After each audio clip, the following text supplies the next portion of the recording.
कैसे सर, जैसे ऑडियो में पूछते हैं हेलो। सर सच बताओ, दुष्यंत सर आपको सूखे नशे करते हैं ना? सूखे नशे, हाँ, आप उनको बैग खोलो, पाउडर की पुड़िया जरूर मिलेगी, ठीक है। सूखे नशे नहीं, मतलब बेसिकली ना ही हैव्स लॉट ऑफ टाइम। मतलब कभी सोचता हूँ घर जाके सर क्या कर रहे होंगे, मतलब काफी टाइम होता है sir.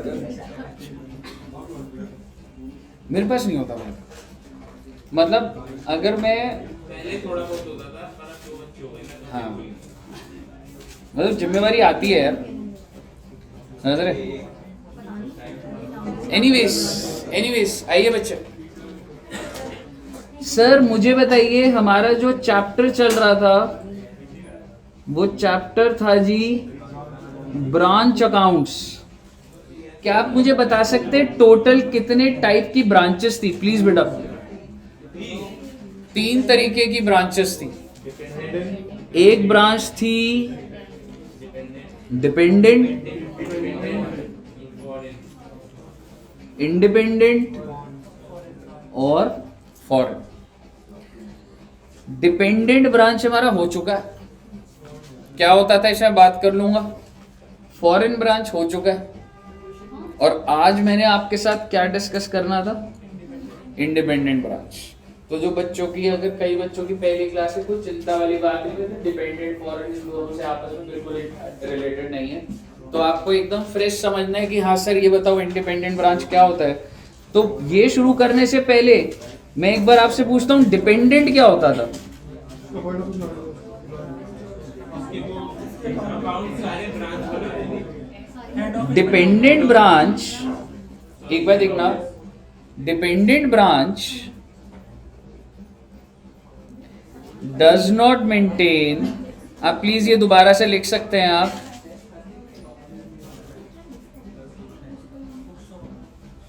Does not maintain its own set of books. कोई बात नहीं, यानी कि जैसे आप कह सकते हैं डिपेंडेंट क्या होता है सर, कि भाई वो जस्ट एक मैंने ब्रांच ओपन करी हुई है जहां पे एक ऑफिस बॉय होगा, ठीक है, लेकिन वहां पे मार्केटिंग कैसे करनी है, वहां का सारा काम, उधर कोई अकाउंटिंग नहीं हो रही, सारी अकाउंटिंग किधर हो रही है, मान लो इधर हो रही है।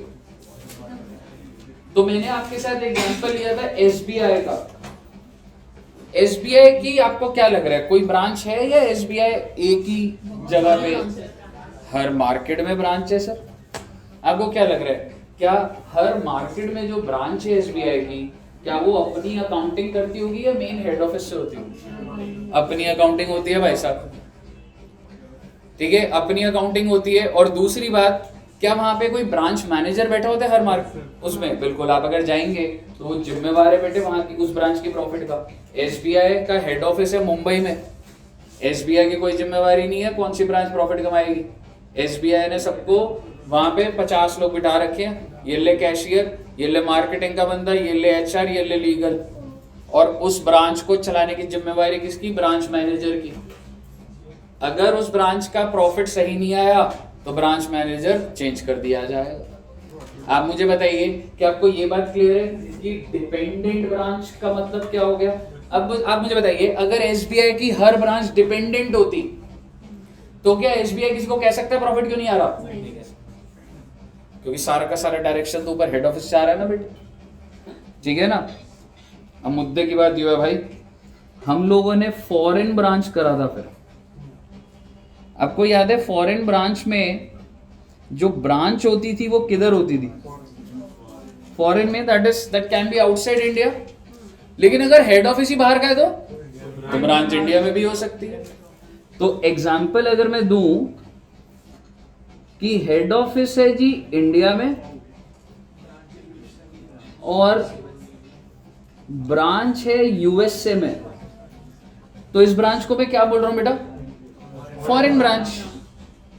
एफबी लिख रहा हूं मैं, फॉरेन ब्रांच है। दूसरी बात, अगर हेड ऑफिस यूएसए में होता और अगर ब्रांच दिल्ली में होती तो मैं इस ब्रांच को क्या बोलता? फॉरेन ब्रांच, ठीक है ना। क्या आप मुझे पहले वाले केस में रिपोर्टिंग करेंसी बता सकते हैं? रिपोर्टिंग करेंसी होता है जिसमें आप अपने फाइनेंशियल बनाओगे। ओ भाई, अगर हेड ऑफिस ही इंडिया का है तो फाइनेंशियल तो रुपीज में ही बनेंगे ना।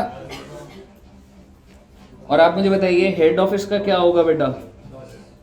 यहां पर रिपोर्टिंग करेंसी डॉलर, क्योंकि भैया जिधर का हेड ऑफिस मेन तो हमारी वहीं की रजिस्ट्रेशन है। तो हम लोगों ने, दिख रहा है ना सबको, तो हम लोगों ने फॉरेन ब्रांच, फटाफट रिवाइज कराऊंगा आपको, फॉरेन ब्रांच को दो चीजों में तोड़ा था। कौन कौन सी बताओगे? Integral foreign operations, non integral foreign operation. Integral foreign operation में मॉनेटरी आइटम कैसे कन्वर्ट करते थे? MI इज मॉनेटरी आइटम, कौन सा रेट था बेटा? क्लोजिंग। नॉन मॉनेटरी आइटम्स और items of income and expense, और जो भी एक्सचेंज डिफरेंस आएगा ट्रायल को कन्वर्ट करते थे ना, किधर जाएगा? PNL। नॉन इंटेग्रल में क्या हो रहा था? मॉनेटरी आइटम किस पे? Closing. Non monetary item closing, income और एक्सपेंस और एक्सचेंज डिफरेंस।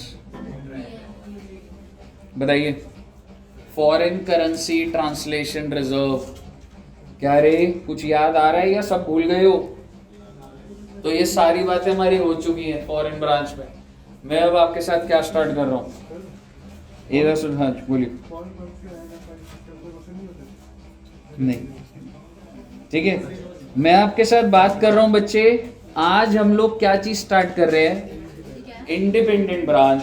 और आप मुझे अपनी समझ से बता दो, इंडिपेंडेंट ब्रांच अपनी अकाउंटिंग खुद करता होगा या हेड ऑफिस करता होगा? खुद करता होगा। सो independent branch maintain its own set of, ये ब्रांच अपनी एंट्रीज खुद डालेगा, अपना बिजनेस खुद संभालेगा। And when I say it maintains its own set of accounts, तो बड़े ही प्यार से देखिएगा, इसका मतलब मैं ये कह रहा हूं कि भाई अपना ट्रेडिंग PNL भी बनाएगा और भाई बैलेंस शीट भी बनाएगा। कौन बना रहा है, ब्रांच या हेड ऑफिस? ब्रांच बनाएगा। और इतनी तो आपको समझ आ रही होगी बेटे, ट्रेडिंग PNL हवा में थोड़ा बन जाता है। Journal entry, ledger, trial balance, इसके बाद ही तो ट्रेडिंग PNL बनेगा। क्यों, सही कह रहा हूं ना? बिना जर्नल एंट्रीज के ट्रेडिंग अकाउंट बन जाएगा, ट्रायल बन जाएगा, ऐसे थोड़ा ना। यानी कि मैं आपको कह रहा हूँ ये जो ब्रांच है, जो इंडिपेंडेंट है, ये अपना सारा काम खुद करेगी। आप मुझे बताइए, क्लियर है बच्चे? चलिए एक बार लिख लीजिए इसको। ये एक तरीके की आपकी समरी है। वैसे तो अगर आपने नहीं भी करा, सिर्फ इंडिपेंडेंट लिख रहे हो, सारा कर रहे हो? हाँ जी, नीचे मेरे पास नहीं है।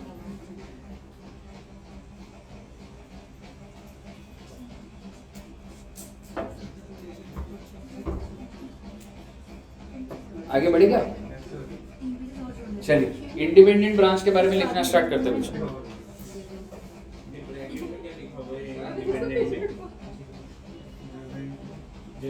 Journal entry, ledger, trial balance, ठीक है बच्चे? आइए इंडिपेंडेंट की हेडिंग डालते हैं और स्टार्ट करते हैं।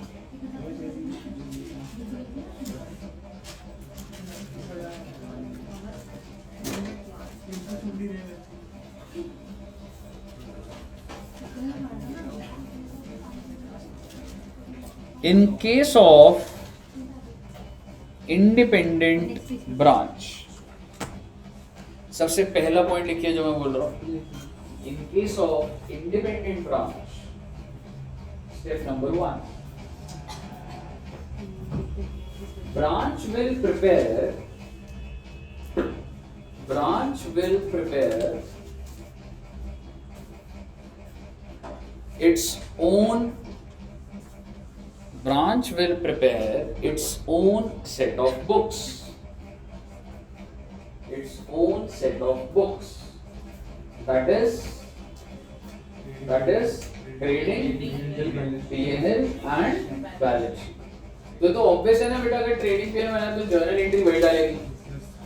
तो that is trading, P&L and balance sheet. Next point.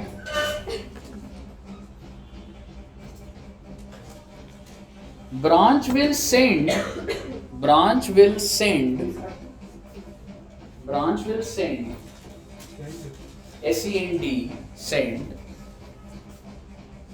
the financials समझ रहे हो, ट्रेडिंग और balance sheet. Branch will send the financials to head office. तो इस तरीके से अगर मेरी 5000 ब्रांचेस है तो हर ब्रांच अगर इंडिपेंडेंट है, सबका ट्रेडिंग P&L होगा और वो सारी की सारी मुझे भेजेंगे. अब आप एक ब्रॉडर लेवल पे सोच के देखिए, मेरी कंपनी का जो इन्वेस्टर है मैं उसे ब्रांच वाइज बताऊं या कंसोलिडेटेड बताना पड़ेगा. SBI है, आप SBI की सारी ब्रांचेस को जोड़ के नहीं देखना चाहते, पर क्या कोई ब्रांच खुद से जिम्मेवारी उठाएगी कंसोलिडेट करने की? जिम्मेवारी कंसोलिडेशन की किसकी? Head office. तो अगर आप सभी के सभी ब्रांचेस हो तो जब एक टाइम पीरियड खत्म होगा आपका ट्रेडिंग P&L, आप सभी ब्रांचेस का ट्रेडिंग P&L मैं मंगवाऊंगा और मैं उसको मर्ज कर दूंगा. हमको ये करना है जी इस चैप्टर के अंदर इंडिपेंडेंट ब्रांच में. ये कोई होल्डिंग सब्सिडरी का रिलेशन नहीं चल रहा. मैं आपके अंदर इन्वेस्ट नहीं करा हुआ मैंने आपके अंदर. You are just extension of my business. मेरी 500 ब्रांचेस है, 500 की 500 अपना प्रॉफिट लॉस निकाल रही है, लेकिन जब मैंने इन्वेस्टर को रिपोर्ट करनी है तो आप सबको जोड़ के ही तो मैं रिपोर्टिंग करूंगा ना. ये आपको क्या लग रहा है, अगर 500 ब्रांचेस है तो 500 P&L इन्वेस्टर को दे दूं, इन्वेस्टर कहेगा ये क्या कर रहा भाई. इतना टाइम थोड़ा ना. आप सोच के देखो, अगर 500 पेजेस का P&L, एक एक पेज पे P&L खत्म हो रहा है, पर 500 ब्रांचेस का कोई पढ़ेगा उसको? Have to merge it. समझ रहे बच्चे? तो बेसिकली ब्रांच ने अपने सेकंड पॉइंट में क्या लिखा, उसने क्या करा, ब्रांच ने हेड ऑफिस को दे दिया. Exactly. Third point, head office will do the necessary reconciliations. आज की क्लास हमारी रिकंसिलिएशंस पर है. Head office will do the necessary reconciliation. क्या बात की रिकंसिलिएशन? छोड़ो ना बेटे, कर लेंगे उसको. थर्ड पॉइंट क्लियर है आपको? रिकंसिलिएशन. क्योंकि बेटे आपस में ना लेन देन होएगी हमारी.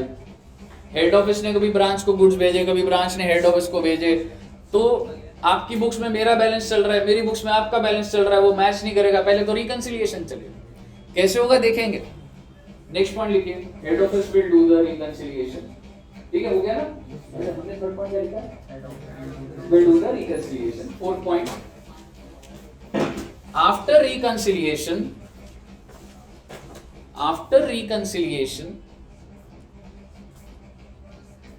head office will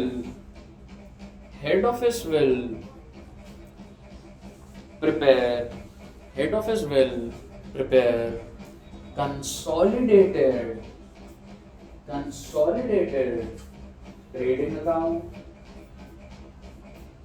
consolidated P&L and consolidated balance. समझ गए आप क्या करना है हम लोगों ने?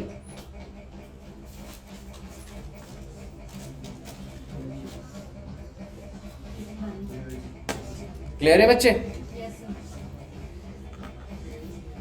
अब आप नोट मत करना, जो नोट करना है वो आपकी स्क्रीन पर आएगा, लेकिन मैं आपसे एक चीज पूछना चाहता हूं. क्या हेड ऑफिस का जो ट्रायल है, मान लो ये हेड ऑफिस का ट्रायल है, एक बार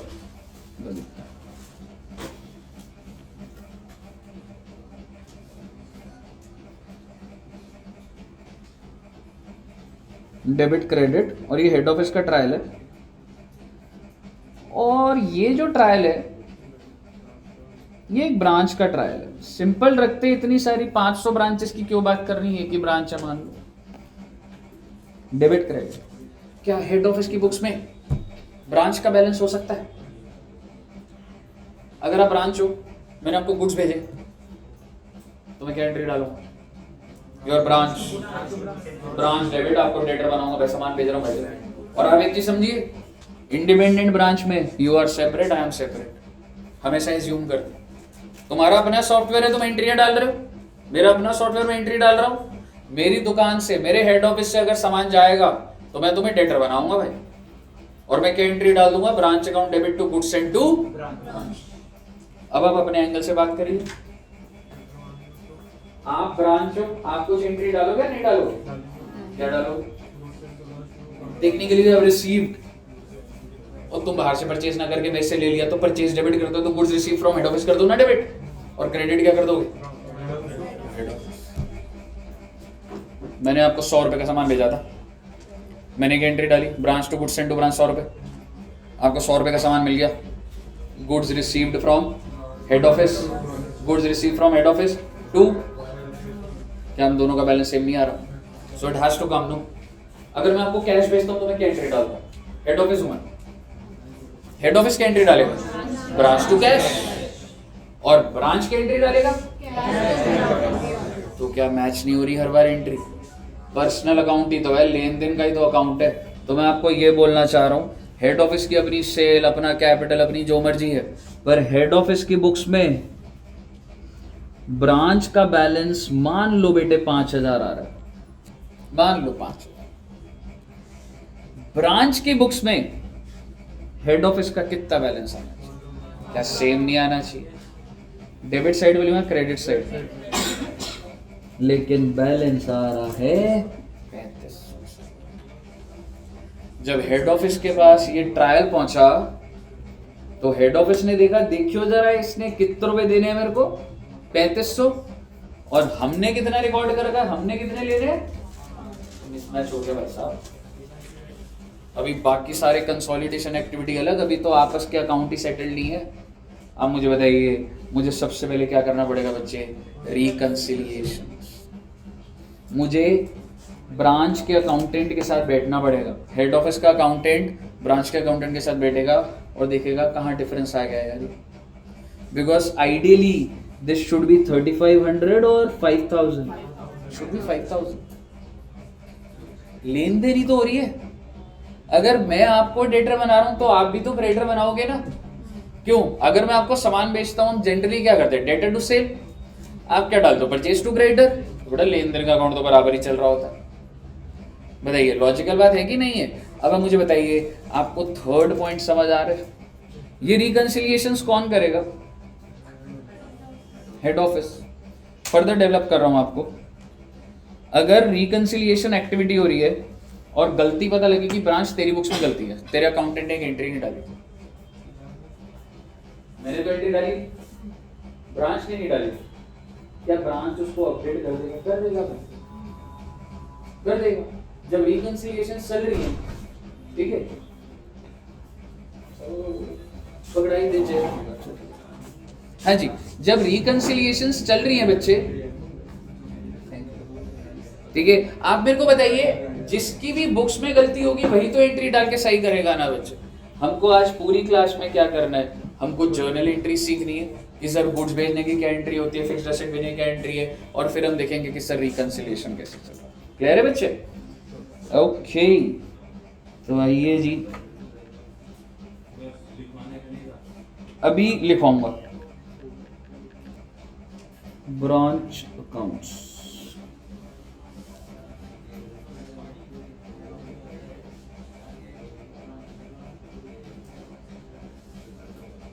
आइए, एक ना टेबल बना लेना बच्चे, कैसे बनाना है समझना एक बार।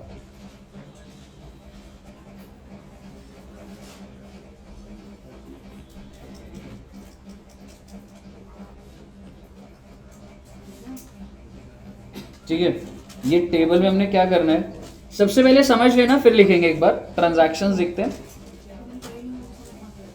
ठीक है। सबसे पहली चीज डिस्पैच ऑफ गुड्स, एक बार देखना बच्चों और एंट्री बताना, ठीक है। अब ये एंट्रीज किसके बीच में हो रही है? हेड ऑफिस और ब्रांच के बीच। ये आपस में क्या धंधा कर रहा है उससे मेरे को कोई मतलब नहीं। अब मेरे को बताइए, dispatch of goods to branch by head office. Head office क्या डालेगा? Branch to goods and to, और ब्रांच क्या डालेगा? क्लियर है जी? When goods are returned by the branch, सामान खराब था जी, रिवर्स हो जाएगा। हेड ऑफिस क्या डाल रहे? Goods and to branch to, और ब्रांच क्या डालेगा? Head office to. समझ आया आपको पहली दो एंट्री? आइए आगे कॉम्प्लिकेट होता जाएगा पर आसान है। ब्रांच एक्सपेंसेस, खर्चा ब्रांच का है रे, लेकिन पे किसने करा है? तो हेड ऑफिस क्या करेगा? मैं क्यों करूंगा भाई कुछ, उसका खर्चा वही डालेगा, एंट्री कोई एंट्री नहीं। लेकिन ये क्या डालेगा? Expense to bank. Branch expenses paid by head office.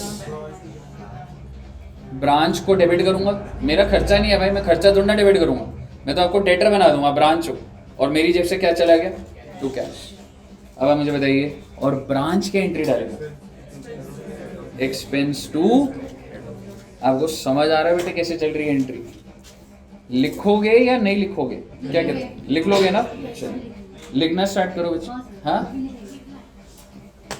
क्या लिख रहे? लिखना है? लिख लो बेटे, लिख लो, ऐसे वो बना लो, 4 पॉइंट लिख लो, फिर आगे बताओ। मेहनत करो बेटे।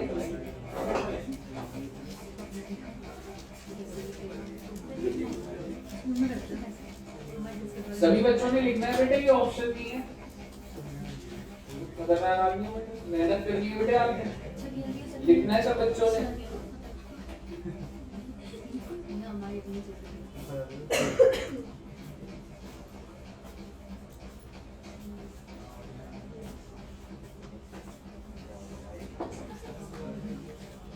क्या हो गया भाई? जल्दी पढ़ाई कर रहे यार, यार बेटे पीछे आ रहे हैं।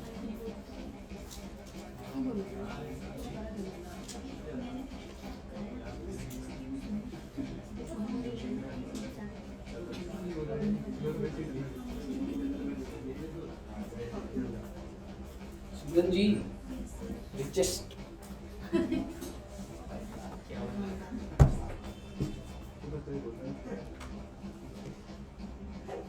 लिख रहे हो ना बेटा? मेहनत करनी है बेटे बस।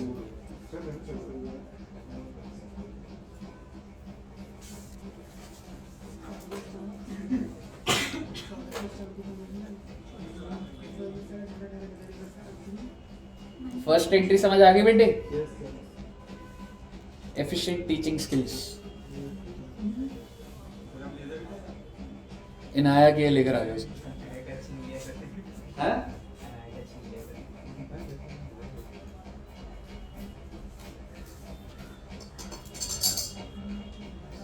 स्प्रिंग गिरने वाला था ना, मैंने कहा लेजर से पूछूंगा भाई लेट आउट है।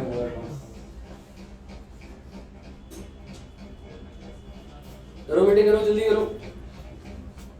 हो गए चारों पॉइंट? स्पीड रखो बेटा, ऐसे थोड़ा ना चलेगा।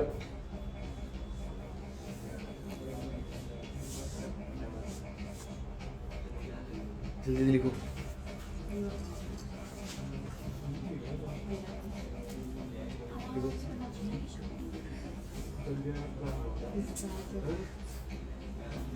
हो गए चारों पॉइंट? क्या करूँ, मेरे को खाली खाली लग रहा है, क्या बोलूँगा?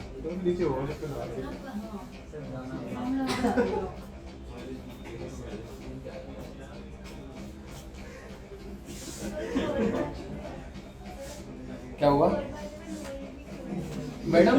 ब्रांच के जो एक्सपेंसेस है और वो ब्रांच नहीं पे करे तो हेड ऑफिस पे इन्वॉल्व नहीं है, तो ब्रांच ही डालेगा ना एक्सपेंस टू कैश, है ना?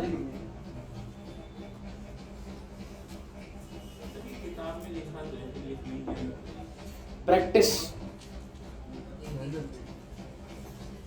मतलब ना, अगर लग रहा होगा तुम्हें तो आगे वाला बढ़ा देंगे।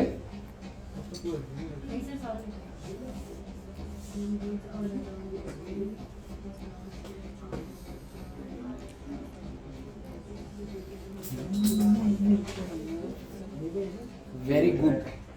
चल मन्नू जी लिख रहे हैं आप? रजिस्टर लाए हैं या कॉपी लाए हैं? छोटी खरीदे? अच्छा पेन खरीद लिया, पेन तो ले आया।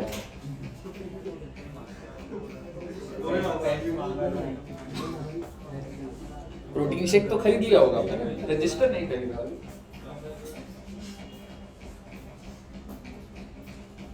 लिया चलो आइए 5th पॉइंट पे चले।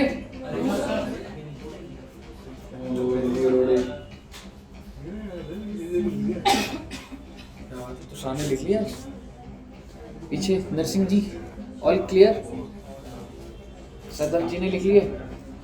नेक्स्ट पॉइंट एक बार बोलूं क्या?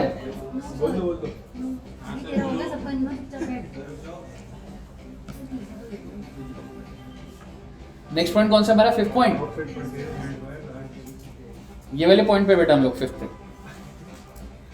Outside purchase made by branch, head office का इन्वॉल्व इसमें। ब्रांच परचेज कर रहा है, ब्रांच की एंट्री डालेगा purchase to cash, head office कुछ डालेगा? कुछ भी नहीं। इतने सारे लिखोगे तो टाइम काफी वेस्ट नहीं हो जाएगा? घर पे लिख लोगे ना?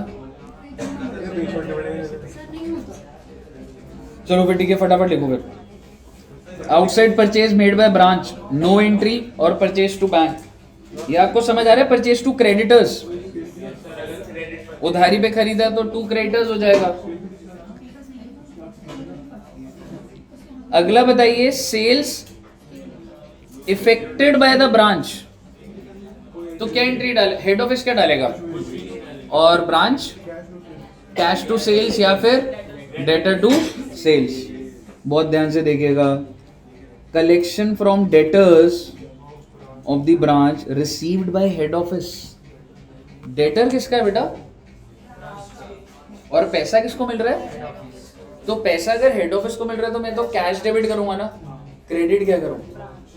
Exactly, cash to branch. और ब्रांच की एंट्री डालेगा हेड ऑफिस टू डेटर। पक्का से समझ आया आपको क्या चल रहा है? मैं एक बार फ्लो से बोल रहा हूँ बेटा, नहीं तो ऐसे डिस्टर्ब होता है बात। ठीक है, आइए एक बार देखिए, इसको नोट करने के लिए स्पेस छोड़ेंगे। आइए, ज्यादा टाइम लगेगा नहीं तो।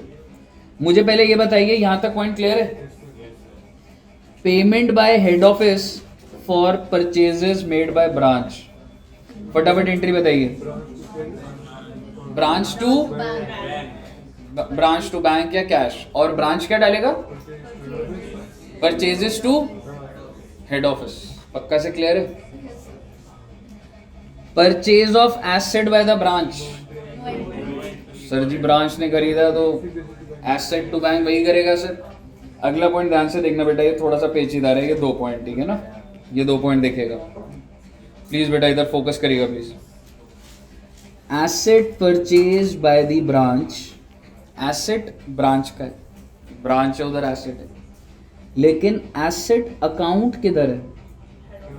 Retained at head office. Sir जी ये एसेट परचेज और लगा किधर होगा? ब्रांच में, क्योंकि परचेज किसने करा है? ब्रांच ने, लेकिन इसकी अकाउंटिंग किधर हो रही है? तो आप मुझे बताइए, अगर मतलब आपको ना स्टेप बाय स्टेप समझना है। क्या मैं कह सकता हूं ब्रांच एसेट में डेबिट कर रहा हूं? क्वेश्चन क्या कह रहा है? ये एसेट अकाउंट किसकी बुक्स में है? हेड ऑफिस की बुक्स। तो मैं ब्रांच एसेट डेबिट कर रहा हूं, कोई दिक्कत आपको? आप बोलोगे सर पर ये इसका एसेट नहीं है, पर भाई क्वेश्चन बोल रहा है ना कि ये जो अकाउंट है ये हेड ऑफिस की बुक्स में खुल गया है, तो मैं इग्नोर तो नहीं कर सकता ना। तो मैं डेबिट क्या कर रहा हूँ बेटे? Branch asset. आप मुझे बताओ, क्या ये फर्जी एसेट नहीं है? Do really head office has this asset? No. तो फालतू का अकाउंट खुलवा दिया, वहां अकाउंट खुलना चाहिए था, मेरे यहाँ खुलवा दिया, मेरे फालतू के एसेट बढ़ा दिए, तो काउंटर बेटा लायबिलिटी भी तो बढ़ेगी ना बेटा, ब्रांच के नाम से लायबिलिटी बढ़ जाएगी बेटा, क्या होगा उसमें? ये एसेट मेरा नहीं है लेकिन मेरी बुक्स में है, तो मेरी एसेट साइड बढ़ी हुई आ रही है, तो लायबिलिटी बढ़ा दूंगा ना मैं। यहां तक क्लियर है? आगे समझिएगा। कोई पर्पस नहीं है, सिर्फ अगर ऐसे लिखा हुआ है तो समझ आना चाहिए। टेक्निकली ये ओरिजिनेट ही नहीं होना चाहिए, अगर उसने खरीदा तो वही रिकॉर्ड करना भाई, लेकिन ये है कि कॉम्प्लेक्सिटी होगी तो आपको समझ आना चाहिए। हाँ जी, देख एक बार बता, एसेट परचेज किसने करा? ब्रांच ने। तो पेमेंट किसने करी होगी? तो आपको ब्रांच की बुक्स में टू बैंक दिख रहा है? आप इतने से कन्विंस हो रहे हो कि ब्रांच पेमेंट कर रहा है तो ब्रांच के उसमें टू बैंक हो रहा है। बट अब आगे का पॉइंट समझिए, ये जो एसेट अकाउंट है, अकाउंट क्या होता है बेटा? लेजर ही, ठीक है। एसेट अकाउंट कहाँ खुल गया बच्चे? हेड ऑफिस में। तो इसलिए मैंने ब्रांच एसेट को इसके यहाँ पे डेबिट किया। कितना अच्छा होता है सर अगर नॉर्मल सी बात है, हेड ऑफ अगर ब्रांच का एसेट था तो ब्रांच एसेट टू बैंक हो जाना था ना, खत्म हो जाती बात। लेकिन क्वेश्चन की कॉम्प्लेक्सिटी है, पेमेंट तो इसने करी, मैं कह रहा हूँ लगा भी वही है, एसी लगा भी वहीं पे ही है ब्रांच में, पर उसका अकाउंट कहाँ मेंटेन हो रहा है? तो इसलिए हेड ऑफिस डेबिट कर रहा है ना बेटा उसको। आप मुझे बताइए, अब आपको एंट्री क्लियर है? Branch asset to branch clear है? आपके हिसाब से ये क्या करेगा? जेब से पैसा चला गया, एसेट डेबिट कर सकता हूं मैं? एक ही एसेट के दो दो जगह लेजर चलते हैं, एक एसी है, हेड ऑफिस में चल रहा है भाई और ब्रांच में वही चल रहा है अकाउंट, ऐसा थोड़ा ना होता है सर। तो एक इसको डेबिट कर देगा। पहले आप मुझे बताइए, आपको समझ आया? कुछ नहीं है, फालतू की चीज़ है, बट अकाउंटिंग में समझ तो आनी चाहिए। अब मुझे बताइए, हर साल डेप्रिसिएशन होगा या नहीं होगा? सोच के देखिए, जब मैं डेप्रिशिएट करूंगा, आप मुझे बताइए प्लीज, आंसर मत देखिए, नॉर्मल लॉजिक से चलिए। This is an expense of a head office और ब्रांच, ब्रांच। तो डेप्रिसिएशन डेबिट किधर को हो रहा है बेटा? और खत्म किसको कर दूंगा मैं? एसेट तो है नहीं ना मैं खत्म करने को। और यहां क्या हो जाएगा? एसेट तो इधर है, तो एसेट को खत्म तो करूंगा, पर बेटा डेबिट किसको कर दूंगा? कहिए साहब, क्लियर है बच्चे? एक बार फिर से बोलना है या क्लियर है सबको? क्लियर है ना? एक बार फिर से बोलूं? मैडम एक बात, कौन सा वाला, पहले वाला दूसरे वाला? आप मेरे को एक बात बताइए, एसेट परचेज बाय ब्रांच, तो अगर इसने परचेज करा तो मैं टू बैंक कर रहा हूं ब्रांच की बुक्स में, तो कोई दिक्कत है आपको? लेकिन एसेट अकाउंट किधर को रिटेन हो रहा है बेटा? एसेट अकाउंट किधर रिटेन हो रहा है? Head office. तो हेड ऑफिस में कराना डेबिट। अब आप मुझे बताइए, काउंटर टू ब्रांच के अलावा क्या बनता है मेरा? तो बनता है, एक बात बताओ, आपके घर में जितने भी एसेट है, अगर मैं अपनी बुक्स में उसको डेबिट कर लूं, अपने घर में डेबिट कर लूं, तो मैं क्रेडिट किसको करूंगा? आप ही को तो करूंगा ना। आपके एसेट पकड़ के मैंने अपनी बुक्स में डेबिट कर दिए, फालतू के एसेट दिखा दिए मैंने, तो मैं क्रेडिट भी तो आपके नाम की लायबिलिटी क्रिएट करूंगा ना। तो यही तो कर रहा हूं मैं, ब्रांच एसेट टू ब्रांच। और यहां पर क्या कर रहा हूं? जेब से पैसा तो जा रहा है, लेकिन मैं एसेट तो डेबिट कर नहीं सकता, एसेट तो दूसरे की बुक्स में है, तो मैं किसको डेबिट कर? हेड ऑफिस को डेटर बना दूंगा ना, भाई तेरे पास एसेट पड़े हैं मेरे। कहिए, क्लियर है बच्चे? एग्जैक्टली, क्योंकि मैं टेक्निकली, अब एक चीज सोचिए, अगर 100 रुपए का एसेट है, मैं इसको हर साल कितने कितने रुपए से खत्म कर दूंगा। और ये चीज अपने आप ब्रांच भी 10-10 से जब खत्म होगी, अपने आप ये बैलेंसेस खत्म हो जाएंगे, अपने आप बैलेंसेस खत्म हो जाएंगे ना ये। हाँ, लायबिलिटी कम हो रही है, कह सकते हो लायबिलिटी कम हो रही है with the amount of depreciation. Expense नहीं है, एक्सपेंस मेरी बुक्स में राइट ही नहीं है मेरे पास बुक करने का, मेरा एसेट नहीं, एक्सपेंस तो यहाँ बुक हो रहा है। जब आप कहते हो एक्सपेंस नहीं है, तो बेटा लेजर से जस्टिफाई करना पड़ेगा ना आपको, समझ रहे हो? बताइए, क्लियर है? कोई ज्यादा कॉम्प्लिकेटेड नहीं है, कुछ नहीं, मुझे बताइए, क्लियर है सब बच्चों को? अगला पॉइंट देखिएगा बच्चे, remittance of funds by head office to branch. Head office ने पैसा भेजा है, तो क्या एंट्री डालूं? हेड ऑफिस क्या एंट्री डालेगा? Branch to cash. और ब्रांच क्या डालेगा? Cash to head office. Clear है? अगला पॉइंट, रेमिटेंस ऑफ फंड्स, अब ब्रांच ने दिया है जी, हेड ऑफिस क्या डालेगा? Bank to branch. और ब्रांच क्या डालेगा? हेड ऑफिस टू कैश या टू। कोई दिक्कत है आपको किसी पॉइंट में? आखिरी पॉइंट जो उसके बारे में मैं डिटेल चर्चा करूंगा, वो पॉइंट अभी हमने नहीं देखना, आइए बड़े ही प्यार से देखिएगा।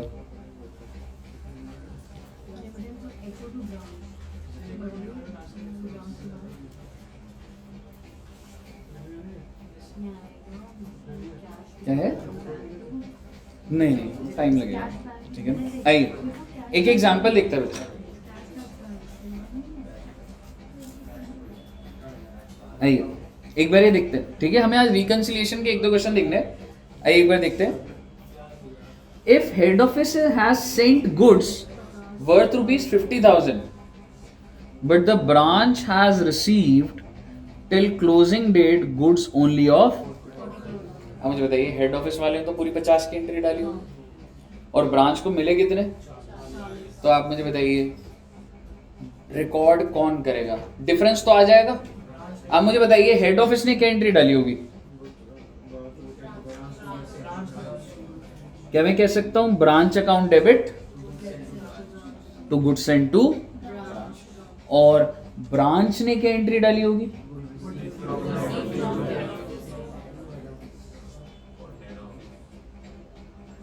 क्लियर है जी। अब आप मुझे बताइए ये एंट्री मत देखिए, कुछ एक ऐसा दिक्कत है जो कि अभी मैं सोच रहा हूँ बोलूँ ना बोलूँ आपको भी। क्या मैं कह सकता हूँ ये हेड ऑफिस और ब्रांच ने ये एंट्रीज डाली होंगी, ये आप अग्री करते हैं। अब आप मुझे बताओ, जब मैं मैच कर रहा हूँ तो मैं कह रहा हूँ भाई मैंने तो 50,000 के भेजे थे, वो कह रहा मेरे पास तो 40,000 के है, तो अब आप मुझे बताइए रिकंसिलिएशन करते हो डिफरेंस आ गया। अभी ठीक कैसे होगा, अभी ब्रांच एंट्री डालेगा भाई और ब्रांच की एंट्री डालेगा, आप मुझे बताइए गुड्स इन ट्रांजिट टू,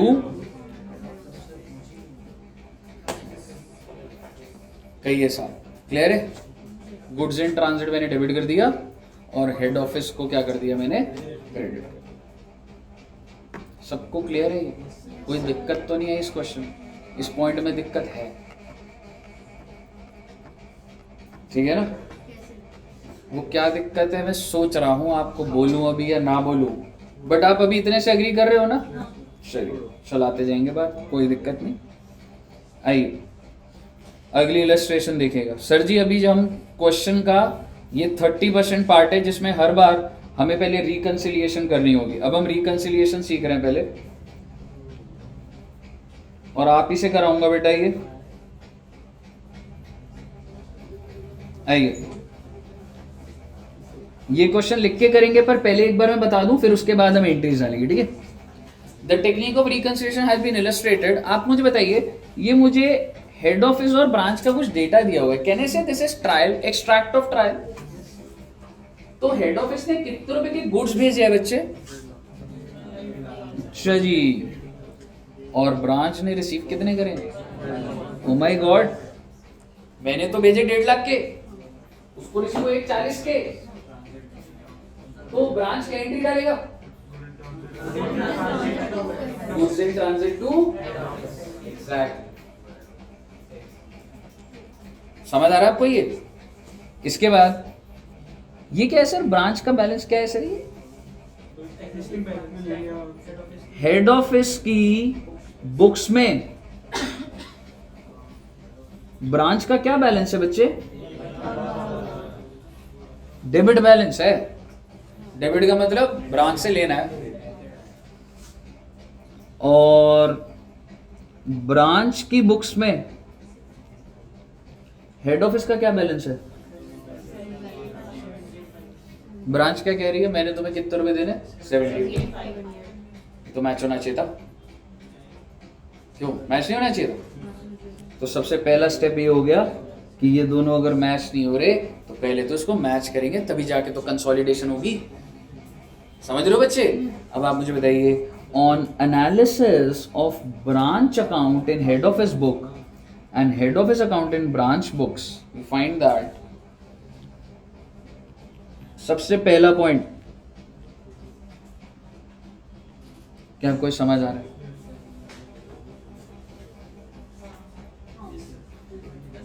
ये पॉइंट की ना भी बोलता है ना तो भी मुझे पता था, ये तो हेल्प कर रहा है क्वेश्चन आपको, जरूरी नहीं है पॉइंट लिखा आएगा, क्योंकि ये नॉलेज तो आपको ट्रायल से भी मिल रही है कि 1.5 लाख का भेजा था और 1.40 का रिसीव हुआ, तो ये तो क्वेश्चन अच्छा है। आप मुझे बताइए क्या इसकी रिकंसिलिएशन एंट्री डालनी चाहिए, नहीं डालनी, बिल्कुल डालनी चाहिए। कौन डालेगा, क्या एंट्री डालेगा,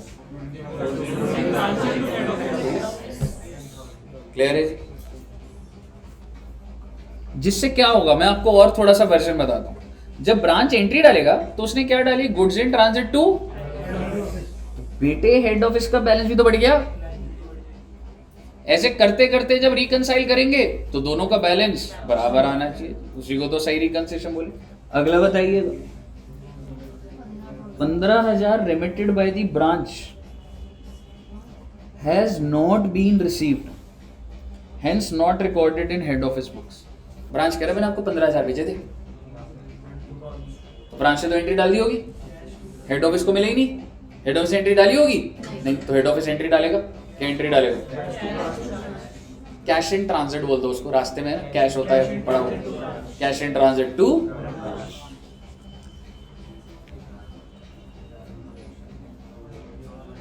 मैं नहीं बोलूंगा, इसको रीड करेंगे सभी बच्चे, असेस करेंगे।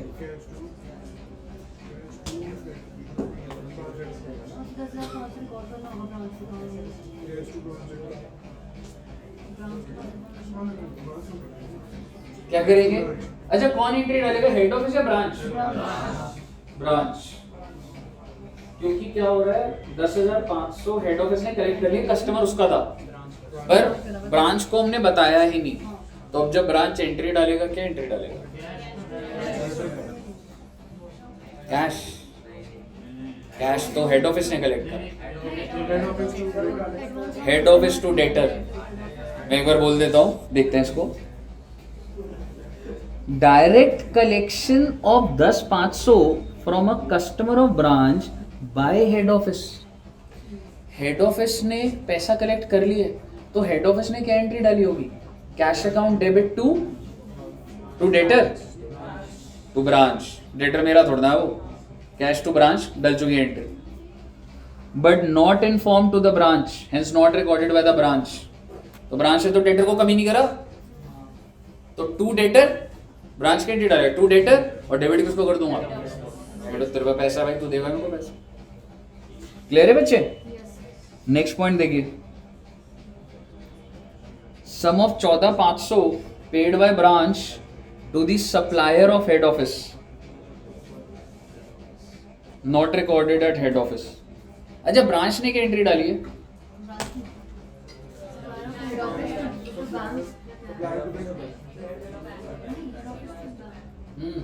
क्या एंट्री है बेटे, एक साथ बताओ बेटा। हेड ऑफिस टू बैंक है ना, और हेड ऑफिस क्या डाल देगा?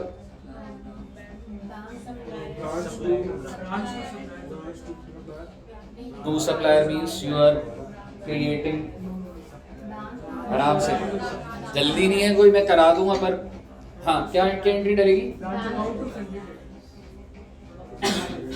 आइए ध्यान से मैं बता दूं,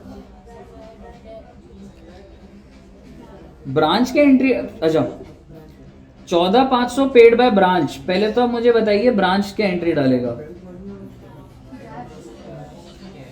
और डेबिट क्या कर दूंगा? Head office. और हेड ऑफिस क्या करेगा?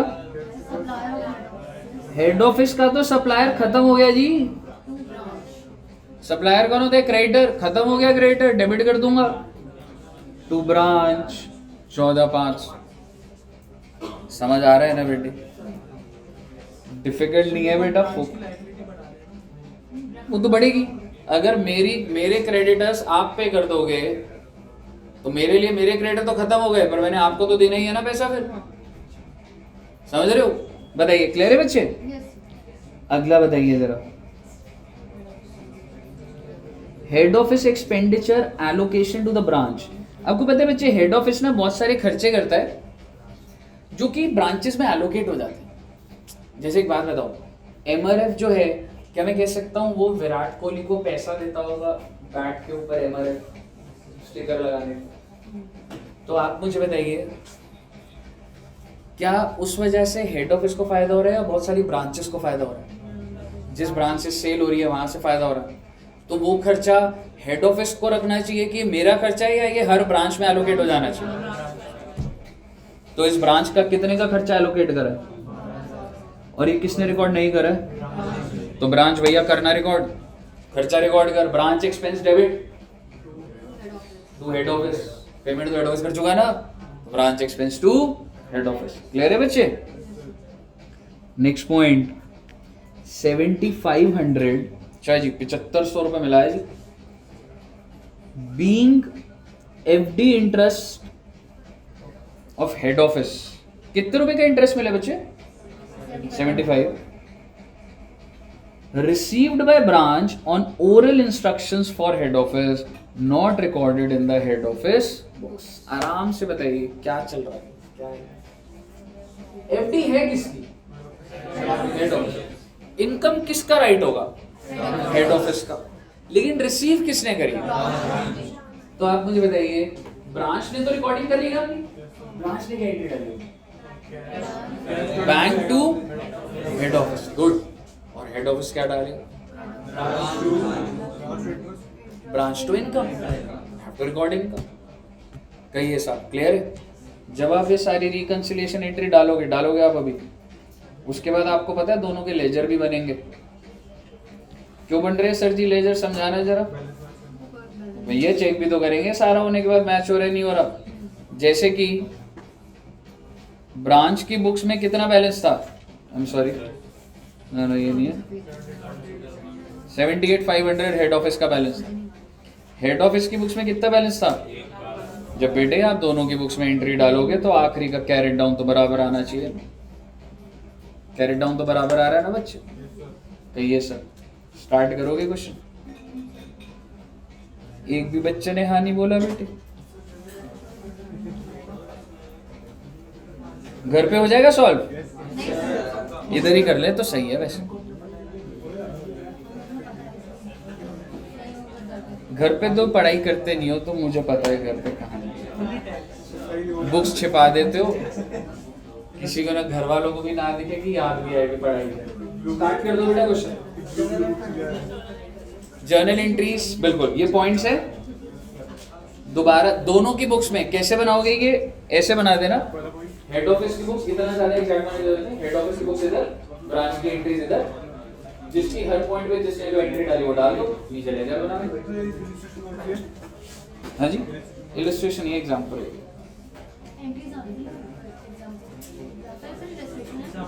इलस्ट्रेशन नहीं है, कुछ एग्जांपल देखिए.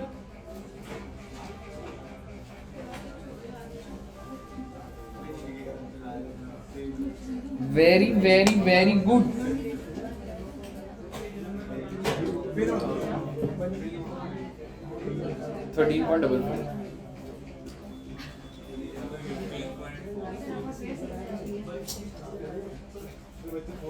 बनाना के सारे क्वेश्चन सॉल्व करना. इलस्ट्रेशन पर 13.44 पेज है. एग्जांपल के तौर पे देखो.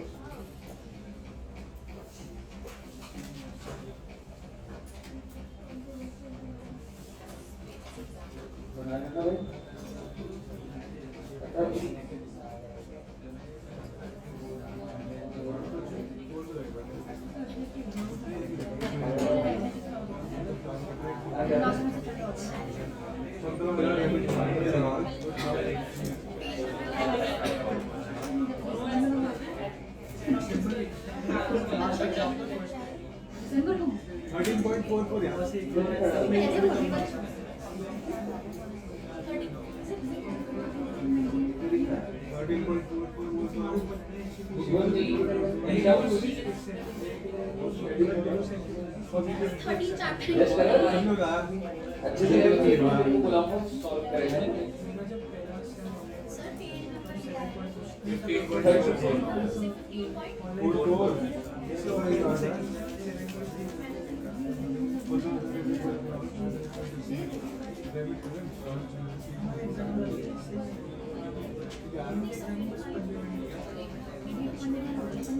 किधर हर कोई रिच नहीं होता ना मैडम, कलर्ड प्रिंट आउट देते हैं. अंदर क्या लिखा उससे तो मतलब नहीं, कलर होने चाहिए. ऐसा करना, होली आ रही है, गुलाल डालती रहा करो बुक में.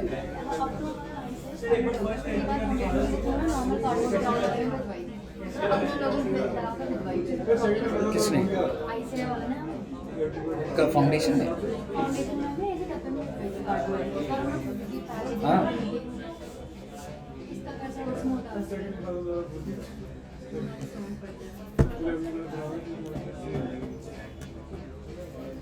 लो बेटे, कर लो, सॉल्व कर लो बेटा कुछ. हाँ जी, बैलेंस देखना है. 1 लाख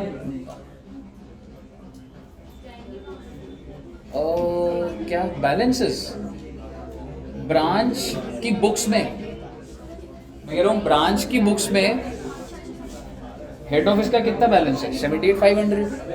तो आपको दिखाओ ना कि क्रेडिटर 78,500 से फिर वो कहीं नहीं जाएगा, आपको सिर्फ वो आपस में एक दूसरे के लेजर बनाने बस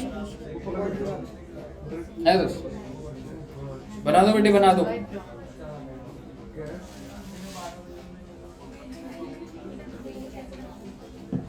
प्लीज बेटा सॉल्व करना है आपको। अगर आप सॉल्व नहीं कर रहे ना, समझो हो गई गड़बड़ बेटा। गड़बड़ बहुत ज्यादा हो जाएगी अगर आपको सॉल्व नहीं किया।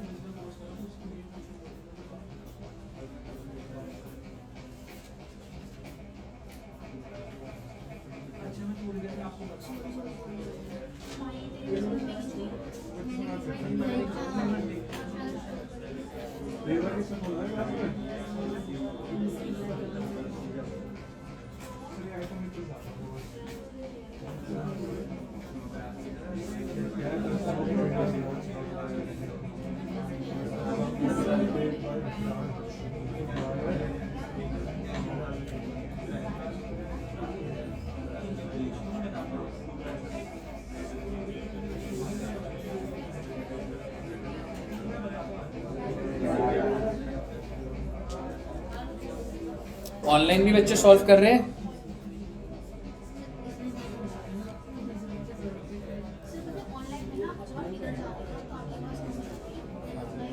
पर मैं ना मतलब नेचुरल है वो, थोड़ा ऐसे नहीं तो जब मैं होती हूँ तो बंद होगा। आगे से मैं ध्यान रखूं। रिच लोगों का ख्याल रखना पड़ता है बच्चे। हो सकता है स्क्रीन से हट जाए, एक बार प्लीज इसकी फोटो खींचो। मैं स्क्रीन से हो सकता है हट जाए।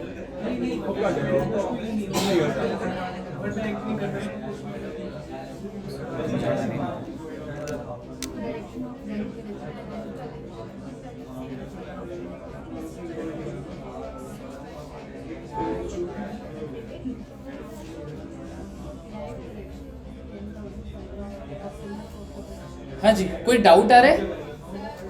हाँ जी, एक मिनट रुको,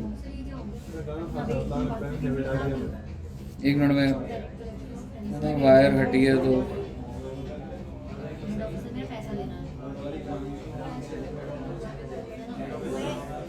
प्लीज। एफडी की जो इनकम है वो हेड ऑफिस की है और रिसीव कर दी है ब्रांच ने। बोल दूंगा अभी, बोलता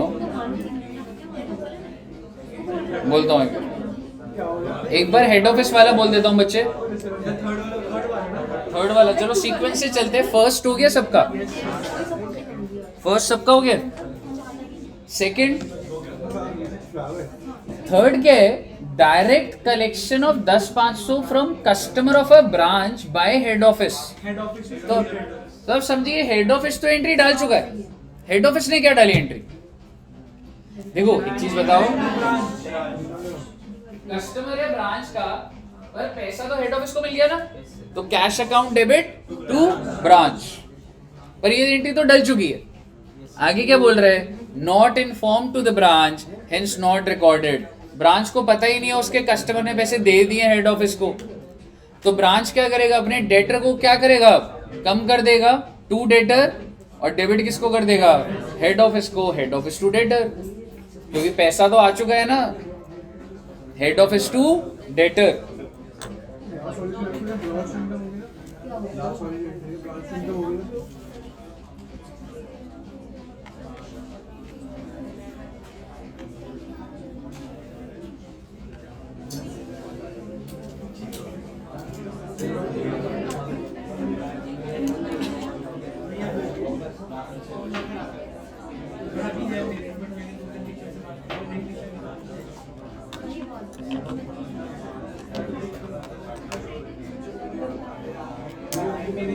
हाँ जी बच्चों,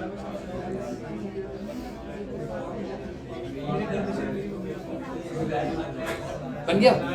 ब्रांच से रिकॉर्ड नहीं कर रहे हैं, कौन ब्रांच सा वाला? एक बार वो लेजर के बनाने कौन सा लोगों वाला? के पैसे तो हेड ऑफिस से चाहिए। एफडी वाला? हेड ऑफिस को पता है, बट उसने वो सेकंड हेड ऑफिस एक्सपेंडिचर हाँ, सबसे लास्ट वाला कौन सा है? कौन सा वाला? Head office expenditure allocation. Madam एक बात बताओ, हेड ऑफिस ने कुछ खर्चा करा, एक बार सारे बच्चे ये एलोकेशन वाला पॉइंट देखें प्लीज। खर्चा किसने करा है? पर ये खर्चा किसका माना जाएगा? ब्रांच का। भाई हेड ऑफिस सारे खर्चे करते रहेगा, तुम्हारे पीएनएल में जाना चाहिए वो। तो आप मुझे बताइए, ब्रांच कितने रुपए का खर्चा रिकॉर्ड करेगा? क्यों रिकॉर्ड कर रहा है मैं आगे बोल देता हूं। क्या लिखा बेटा? Not recorded by the. तो ब्रांच भाई खर्चा रिकॉर्ड करना, तो ब्रांच एक्सपेंस डेबिट। पेमेंट कौन कर रहा है? ब्रांच कर रहा है। तो branch expense debit to head office, expense to head office. क्यों हेड ऑफिस में क्यों होगी? कहाँ लिखा है ये नॉट रिकॉर्डेड हेड ऑफिस? 5 आप जो पॉइंट मैंने सिखाया उसमें क्या लिखा है? Not recorded bye.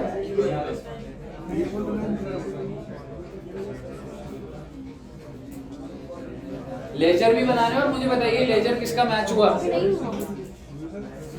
ये क्या रे व्हाट्सएप लगा रहे रे? सर ये ब्रांच एक्सपेंस लिखेंगे ना, branch expense to head office. Expense to head office लिख दो, जो मर्जी लिख दो, खर्चा कर दो।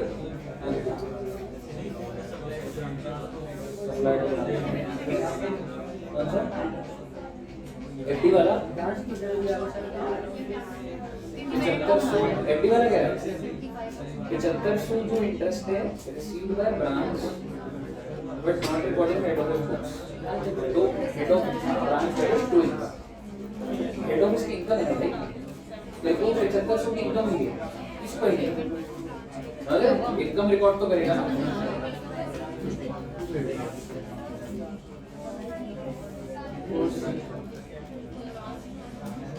A sum of 14,500 paid by the branch to the supplier of head office। सबसे पहले मुझे बताइए ब्रांच ने क्या एंट्री डाली हुई? सप्लायर समझ लो, क्रेडिटर ऑफ हेड ऑफिस। तो ब्रांच ने पेमेंट करी है तो टू बैंक हो जाएगा। ब्रांच आई मीन अगर मैं बोलूं ब्रांच ने क्या एंट्री डाली होगी? टू बैंक, और डेबिट किसको कर दिया होगा? Head office. ध्यान से देखिए एक बार, sum of 14,500 paid by branch. Supplier किसका है? Head office. लेकिन रिकॉर्ड कहां नहीं हुआ? तो हेड ऑफिस से तो हमने क्रेडिटर को कमी नहीं करा ना बेटा। तो हेड ऑफिस क्या कर देगा? सप्लायर को डेबिट कर देगा और ब्रांच को क्रेडिटर बना देगा कि भाई तूने पे कर दिए 14,500। क्लियर है? एक बार बताओ क्लियर है ना? लेजर भी बन गया दोनों? दिखा लेजर दिखा।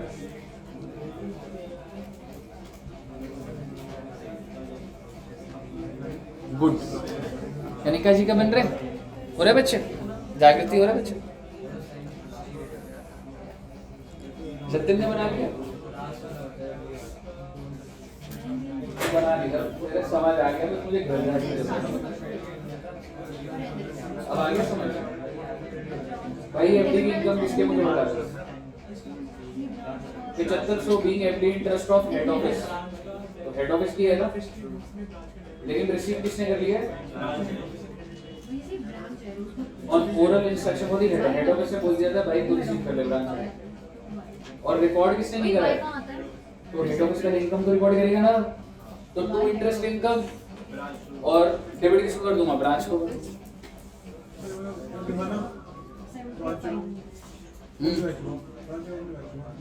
ऐसे कैसे मैच नहीं हो? लेजर्स दिखाऊं बच्चों? पॉइंट डाल दिए? मैचो ना रुक जाएगा। इधर जे दिखाइए अपना रजिस्टर, मैच नहीं हुआ इसका।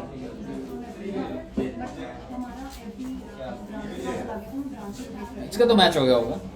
क्रिकेट मैच की बात नहीं कर रहा। कर दिया मैं दोनों लेजर कर लीजिए। मैच में balance sheet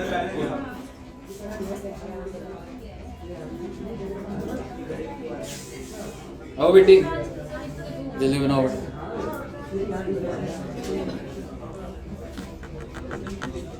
very very very good.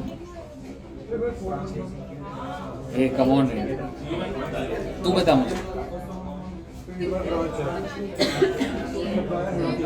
Not recorded bat and head office.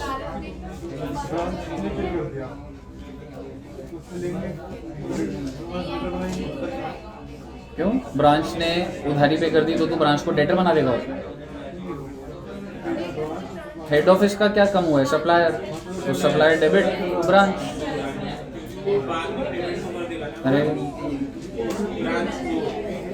Branch को पेमेंट करेगा ना, उधारी बना।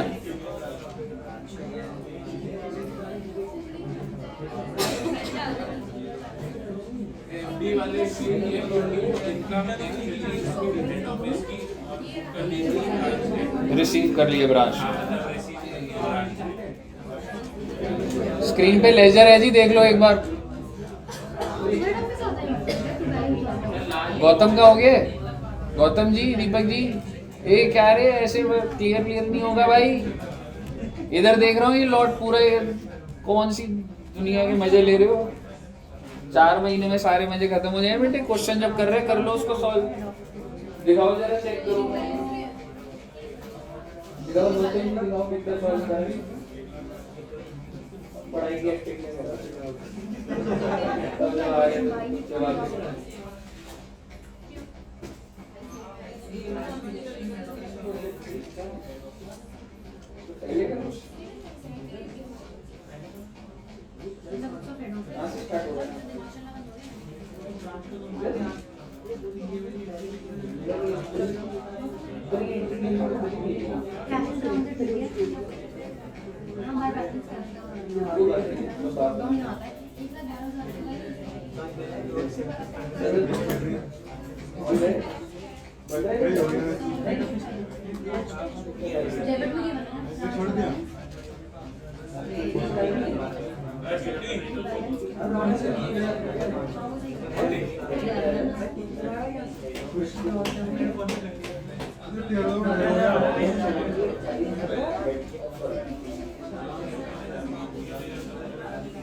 कहिए साहब, पक्का से समझ आया सब बच्चों को?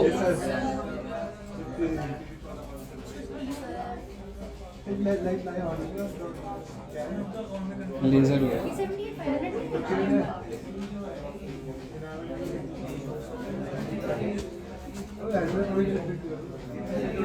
अभी अब एक चीज बोलने का टाइम आ चुका।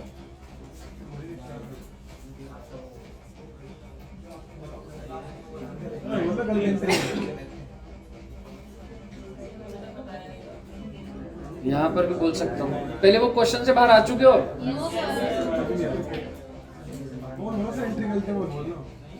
एंट्री गलत ही बोलो।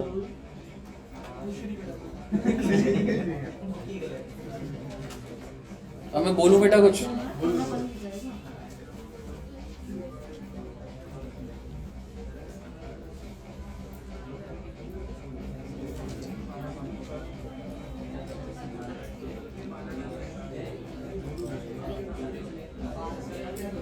आपने कितने रुपए के गुड्स भेजे थे? 1.5 लाख। बेटा प्लीज इधर फोकस से देखना प्लीज। ये अगली बार ये 4 कोनों में बैठ रहा, तुम चारों अलग अलग कोने, आप ही ठीक है, अलग अलग बैठना बेटा। अब मेरी बात ध्यान से सुनिएगा। इधर देखो सारे बच्चे, मैं आपको एक पॉइंट बताने जा रहा हूं और प्लीज एक ही बार में सारे बच्चे ध्यान से सुनिएगा। हेड ऑफिस ने कितने रुपए के गुड्स भेजे थे? तो एक एंट्री बताओगे क्या एंट्री हेड ऑफिस ने क्या एंट्री डाली होगी?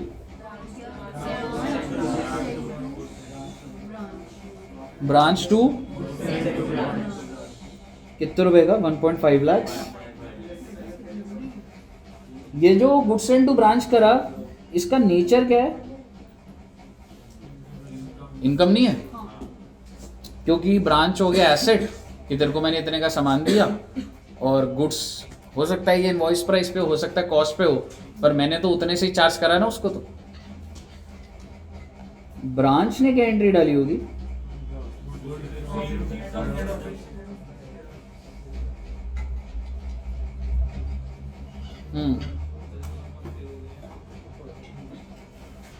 ब्रांच ने क्या एंट्री डाली होगी?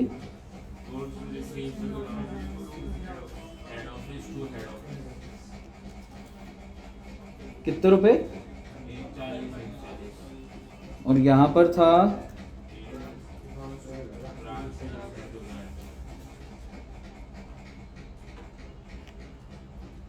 यही है ना कहानी। और आपने रेक्टिफाई कैसे करा?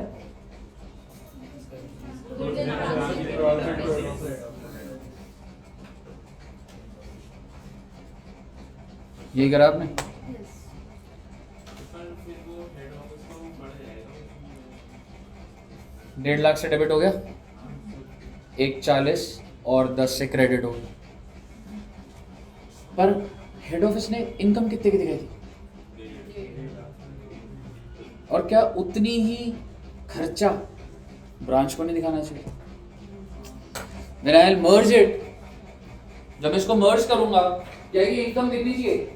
अरे चीज समझो, मैं हेड ऑफिस हूँ, ब्रांच हूँ, मैंने आपको जो चीज बेची, जो मैं इनकम दिखा रहा हूं वही आप खर्चा दिखा रहे होगे, तो वो ऑटोमेटिकली कट जाएगा ना। वो बेटे इन्वेस्टर को हमारे बीच के प्रॉफिट जानने हैं।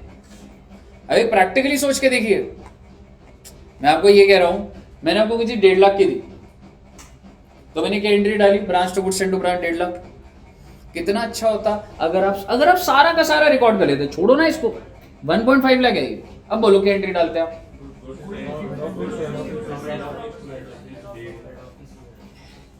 डेट। अब आप जरा गुड्स रिसीव्ड देखिए क्या बोले जाए, ठीक है या गलत है।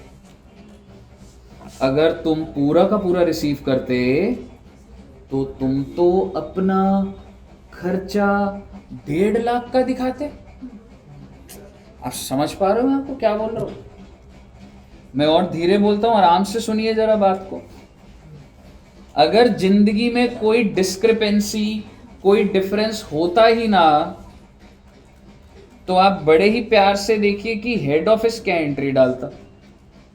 हेड ऑफिस डालता कि भाई ब्रांच, तेरे को मैंने गुड्स सेंड करे, गुड्स सेंड टू ब्रांच। कितने रुपए के गुड्स बेटा? 1.50, 1.5। और बहुत ही प्यार से अगर ब्रांच को सब मिल जाता तो ब्रांच की एंट्री डालता हेड ऑफिस टू कितने रुपए से? ये वाला इसका नेचर क्या है मेरा, ये जो हेड ऑफिस की बुक्स में है ये, और ये क्या है? तो जब इसका ट्रेडिंग बनता, इसके ट्रेडिंग में 1.5 लाख रुपए की इनकम दिखती। ट्रेडिंग समझ रहे हो ना आप? और ब्रांच का जो ट्रेडिंग बनता, उसके खर्चे में क्या दिखता? अपने आप जीरो हो जाता ना, आपस की एंट्री अपने आप कट जाती। क्यों नहीं? आपको समझ आ रहा है क्या बोल रहा हूँ? आप मेरे इन्वेस्टर हो, मैं अपनी ब्रांच को 5 रुपए की चीज 5 करोड़ की बेच के आपको प्रॉफिट दिखा दूं, आपको चलेगा? आप इन्वेस्टर हो, आप कहोगे भाई आउटसाइडर का पता मेरे को, ये सारी ट्रांजैक्शन रिकॉर्ड तो हो रही है, पर तू अपनी ही ब्रांच से प्रॉफिट कमा के काय बात का हीरो बन रहा भाई। मेरी एक ब्रांच है, यहाँ से मैं 10 रुपए की चीज को 5 करोड़ में बेच देता हूँ। मैं कहता हूँ देखो मैंने 5 करोड़ की सेल। उसने कहा डेटर कौन है? मैंने कहा मेरी branch. Is it making sense? But क्या ब्रांच ने एक 50 पे रिकॉर्ड करा या एक 40 पे? एक 40 पे। इसका मतलब उसने जो खर्चा रिकॉर्ड करा वो रिकॉर्ड करा 1.40, और आपका सारा का सारा ध्यान कहां ले गया मैं? रिकंसिलिएशन, कि इसकी बुक में इसका बैलेंस, इसका इसकी बुक में इतना बैलेंस। और आपने क्या एंट्री डाल दी अगली रिकंसाइल करने के लिए?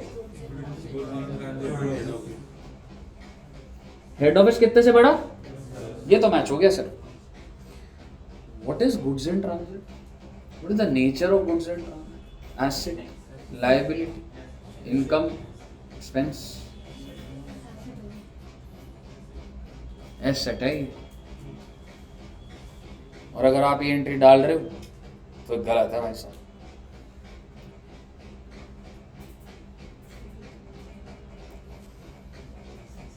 जो चीज आपको रिसीव ही नहीं हुई वो आपका एसेट बन गया। तुम्हारी अकाउंटिंग में तुमने रिसीव करा उसको? तुमने उसका खर्चा रिकॉर्ड करा? कभी ऐसा होता है कि मैंने कोई चीज परचेज ही नहीं करी और मेरा क्लोजिंग स्टॉक है? अब समझ रहे हो मैं क्या बोल रहा हूँ? फाउंडेशन क्लियर हो चुकी है आपकी। इस 140 में है क्या ये? मालिक हो आप इसके, स्टॉक कैसे दिखा रहे हो स्टॉक? आप समझ रहे हो प्रॉब्लम क्या है? मुझे लग रहा है कि प्रॉब्लम क्या है पता लग गई आपको। कोई बात नहीं।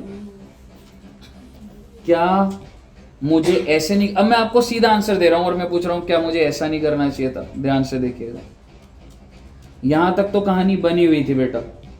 मुझे एंट्री डालनी चाहिए थी goods received from head office 10,000 to head office 10,000, reconciliation number 1।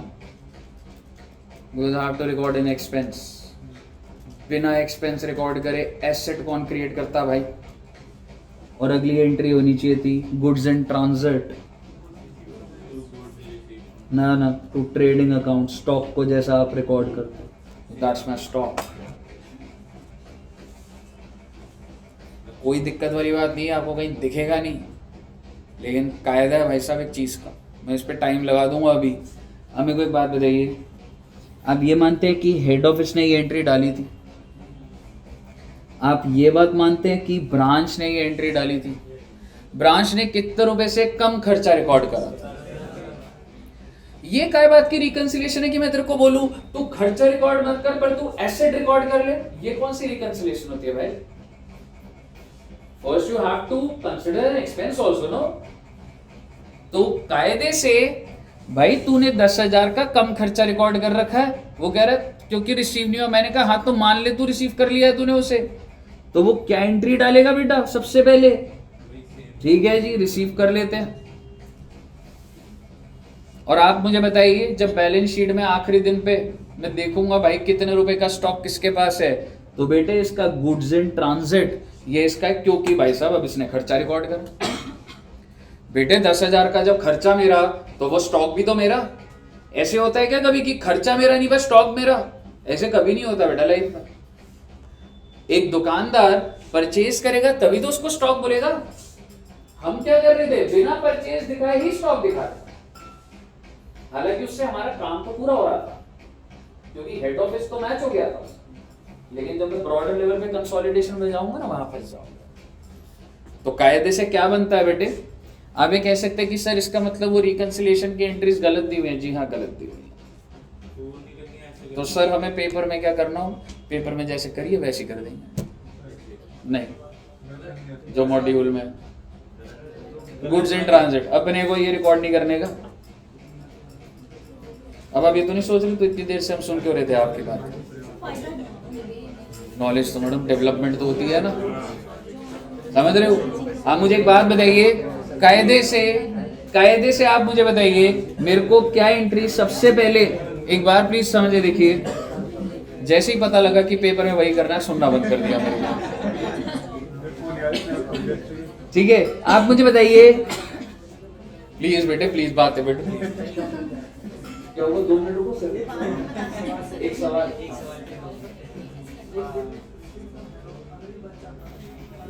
बच गया मेरे भाई। हो सकता है तूने ये सारे भेज दिए, तेरे पास जो आया था तूने भेज दिए। देख, जो रास्ते में वो तो बिक्री संख्या मान लो तूने 140 के 140 कस्टमर को भेज दिया, सेल में कन्वर्ट हो गया। जस्ट बिकॉज़ तू कोई चीज बेच रहा है इसका ये समझ नहीं उसका खर्चा रिकॉर्ड नहीं होगा। पहले खर्चा रिकॉर्ड होता था, इनकम रिकॉर्ड कर दो। नेक्स्ट टाइम में इसको तो बेचने की डिटेल होती तो बिक भी जाता। अगर ये 5 लाख का बिक जाता तो मैं कैश तो सेल कर देता, गुड्स नहीं है मेरे पास। तो मेरा क्लोजिंग मान ले सारा का सारा बचा हुआ तो सारा क्लोजिंग स्टॉक है, पर मुझे नहीं पता। ध्यान से सुनिएगा प्लीज बात को। आप सभी बच्चों को ये एंट्री समझ आई है? क्योंकि बेटे जितने का वो इनकम दिखा रहे उतने का मैं खर्चा दिखाऊंगा और किसको क्रेडिट कर दूंगा? हेड ऑफिस और गुड्स इन ट्रांजिट टू। अब आप मुझे बताइए क्या क्लियर है आपको ये बात? ट्रेडिंग अकाउंट में दिखेगा stock, closing stock asset side पर आएगा, ट्रेडिंग में भी दिखेगा और ब्रांच के एसेट में भी दिखेगा। All clear till here? कोई डाउट इस पॉइंट पे तो आप प्लीज पूछिए।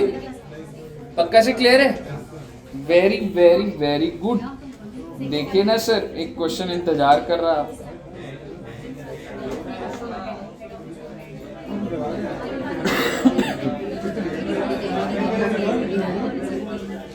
अगर आप चुप हो जाएंगे, अगर आप सब बच्चे चुप हो जाएंगे तो हो सकता है मैं छुट्टी दे दूं।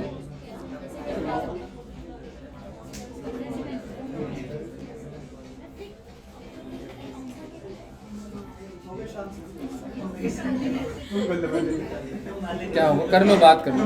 मैं इसलिए नहीं देख रहा था कि आप चुप हो जाओ, मैं सुनना चाहता था क्या बातें चल रही।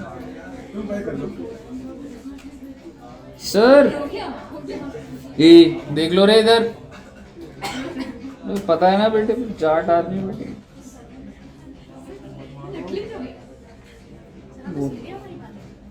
नहीं madam not interested. Sir ji head office की 3 ब्रांचेस हैं।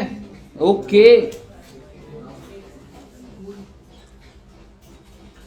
तो ऐसा हो सकता है क्या कि ये ब्रांच इस ब्रांच को कैश भेज दे 500 रुपए। इस ब्रांच का हेड ऑफिस से रिलेशन नहीं फॉर दिस ट्रांजैक्शन, उसने सिर्फ और सिर्फ क्या करा इस ब्रांच को कैश। पहली बात, पहला सवाल, सबसे पहले तो आप ये समझिए कि जो हेड ऑफिस का ट्रायल होता है उसमें ब्रांच 1 का भी बैलेंस हो सकता है, ब्रांच 2 का भी हो सकता है और ब्रांच 3 का भी हो सकता है। अब आप मुझे बताइए जो ब्रांच 1 का ट्रायल है इसमें हेड ऑफिस का बैलेंस होगा? कुछ भी हो सकता है सर, डेबिट क्रेडिट। जनरली क्या होता है बेटा? जनरली क्रेडिट ब्रांच के जो देना ही है मैंने उसको। पर ब्रांच 1 के ट्रायल में क्या ब्रांच 2 का बैलेंस हो सकता है? क्या ब्रांच 3 का बैलेंस हो सकता है? नहीं हो सकता। ब्रांच जो होएगा उसका लेन देन सिर्फ और सिर्फ हेड ऑफिस से होगा। ब्रांच दूसरी ब्रांच के साथ मैं ट्रांजैक्शन बना नहीं कर रहा, लेकिन उसके अकाउंट नहीं खुलेंगे। ऑन सिमिलर लाइंस ब्रांच 2 का जो ट्रायल होगा हेड ऑफिस का बैलेंस होगा, बट ब्रांच 1 एंड ब्रांच 3 हो सकता है। तो सर एंट्रीज कैसे होंगी सर? जैसे कि हमारी जो ट्रांजैक्शन हुई उसमें तो इन्वॉल्व कौन है बेटा? सिर्फ और सिर्फ। तो आइए इसको एक बार लिखते हैं, छोटा सा, बस खत्म होने वाला है बस। ठीक है, तो टेक्निकली ब्रांच 1 ब्रांच 2 कितने रुपए कैश भेज रही है? अब मुझे बताइए ये ब्रांच क्या एंट्री डालेगी? 2 कैश तो डालूंगा ना, या 2 कैश भी नहीं डालूंगा? जेब से कैश तो जा ही रहा है। डेबिट किसको? B1 को नहीं करूंगा, आई एम सॉरी B2 को डेबिट नहीं करूंगा, मैं उसका लेजर ही नहीं खोल सकता। तो मैं डेबिट किसको कर दूंगा? क्योंकि कही भाई मैं तो हेड ऑफिस से लूंगा पैसा। ब्रांच 2 क्या करेगा? कैश आ गया इसके पास और हेड ऑफिस क्रेडिट कर दूंगा कि ब्रांच 2 कहेगा हाँ भाई मैंने उसको देंगे। और आप मुझे बता दीजिए सर जी, लास्ट पॉइंट है सर, हेड ऑफिस भी कुछ एंट्री डालेगा नहीं डालेगा? क्या डालेगा सर जी? क्या बात कर रहे हैं? अगर कुछ भी नहीं डाला तो इन्होंने हेड ऑफिस को डेबिट कर दिया तो रिकंसिलिएशन ही नहीं होगा ब्रांच से। ऐसे थोड़ा ना बेटे, घर जाने का मन है तो कोई एंट्री नहीं डालेगा, ठीक है ना? हेड ऑफिस क्या एंट्री डालेगा? हेड ऑफिस किसको डेटर बनाएगा? तेरे से पैसा लूंगा मैं, ब्रांच 2, क्योंकि उससे पैसा लूंगा और किसको दे दूंगा?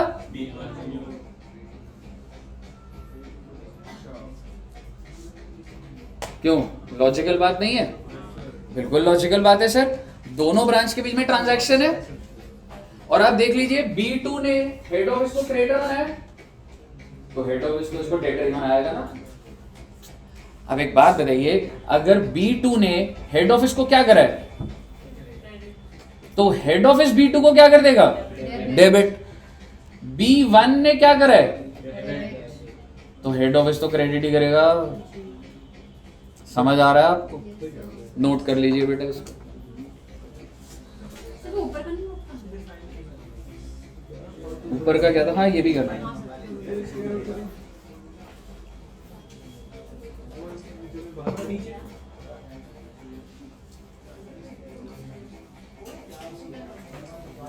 कहिए साहब, क्लियर है यहाँ तक? Very very very good. Oh my God, 5 बज गए। 5:30 6:30 हो गए आने से। टाइम थोड़ा ना देखते बेटे, पढ़ाई करते टाइम टाइम देखते रहते। वो 7:30 बज गए। देखो बेटे, क्वेश्चन इंतजार कर रहा है आपका। सर ये बताओ ये कुछ बुला रहा है बेटे आपको, आपको आवाज नहीं आ रही बेटे इस क्वेश्चन में। सर माइक नहीं चल रहा। इतना ही करना है क्या आज? चलिए तो इतना रखते हैं जी, नेक्स्ट क्लास में आगे बढ़ाएंगे। Thank you so much and have a great day. Thank you जी। बस बस अब एनर्जी खत्म है, ड्यूटी ओवर, घर गए, घर जा रहे हैं। रिकॉर्डिंग नहीं हुई यार।